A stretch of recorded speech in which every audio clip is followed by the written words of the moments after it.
Yang terhormat pimpinan dan anggota DPR RI Komisi 2, yang kami hormati juga Ketua Asosiasi dan anggota DPR Papua, Ketua DPR, Wakil Ketua DPR, dan tamu undangan yang berbahagia. Assalamualaikum warahmatullahi wabarakatuh. Salam sejahtera untuk kita semua, shalom dan selamat siang.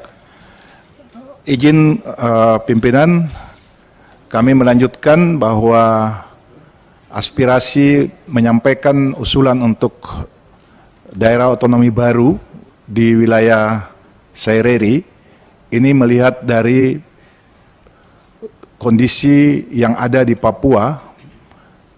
Yang pertama, terkesan bahwa Papua ini tidak aman, Papua ini penuh dengan kekerasan. Sedangkan wilayah kami di wilayah Papua bagian utara dan juga di bagian itu kondisinya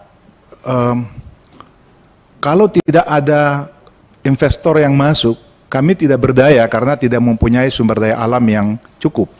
Sehingga kalau kita tetap dalam satu Papua, kami akan tanda kutip sama dianggap bahwa tidak aman dan tidak ada investor yang masuk. Dengan melihat begitu besar pemerintah pusat memberikan perhatian ke Papua, dana otsus yang begitu besar dan juga perubahan undang-undang otsus ini peluang yang sangat baik untuk kita di Papua melakukan percepatan pembangunan. Artinya bahwa di Papua itu tidak semua tidak merasakan pembangunan, tidak semua tidak ada kemajuan. Tapi kami dianggap IPM yang paling rendah, kemiskinan yang paling rendah. Oleh karena itu, kami ingin menyampaikan kepada pemerintah pusat bahwa aspirasi kami, ingin kami menyampaikan bahwa pembangunan di Papua ini sudah maju. Hanya beberapa daerah yang masih belum maju, beberapa daerah yang kondisi alam, kondisi keamanannya tidak terjamin.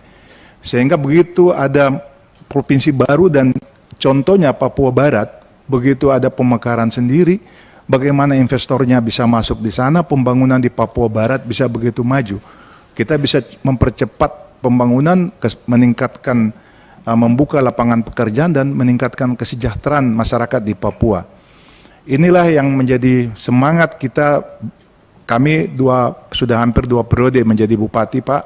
Jadi kondisi ini kalau kami lihat saat ini ada semacam tanda kutip, kalau Pak Komarudin mungkin paham sekali, bahwa kepemimpinan di Papua saat ini sudah disampaikan bahwa penuh dengan ketidaksesuaian dengan aturan-aturan yang ada, dilanggar undang-undang dengan posisi yang ada. Artinya bahwa dimulai dari sistem demokrasi di Papua yang kita saat ini kita lakukan, ini masih 20-30 tahun ke depan, tidak ada orang yang benar-benar menjadi pemimpin di Papua yang bisa menjadi yang bisa diharapkan untuk keadilan di Papua. Karena wilayah-wilayah daerah pemilihan itu berbeda. Di daerah pantai semua digunakan sistem one man one vote, sedangkan di daerah pegunungan itu menggunakan sistem noken. Sehingga apapun juga seorang pemimpin pasti akan datang dari yang pakai noken. Kalau ini terus dilakukan, maka orang Papua akan sulit untuk berkembang. Kami akan sumber daya manusia yang sudah profesor, sudah doktor, tidak bisa memimpin daerah ini dengan baik, dengan tata kelola pemerintahan yang baik. Karena memilih pemimpin dengan 2 sistem yang berbeda, kita daerah pantai akan sulit untuk bersaing dalam kepemimpinan ini. Oleh karena itu, kami dari wilayah pantai, khususnya dari Saireri, kami pernah merasa bahwa kami ingin kalau dimekarkan kami ada dengan wilayah Tabi. Pada saat itu karena wilayah Saireri hanya 4 kabupaten saja.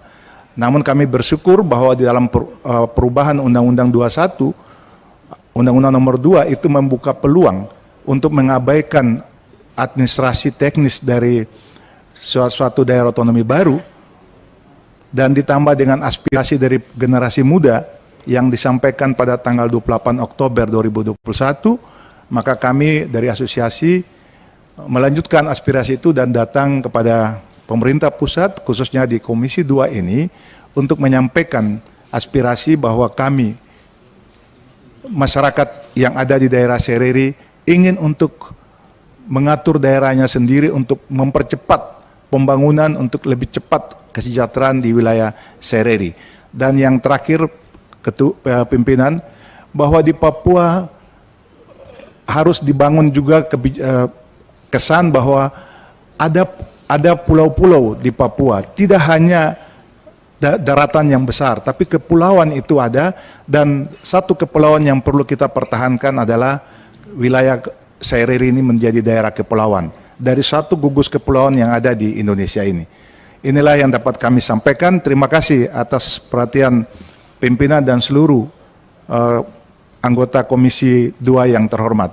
Terima kasih. Wassalamualaikum warahmatullahi wabarakatuh.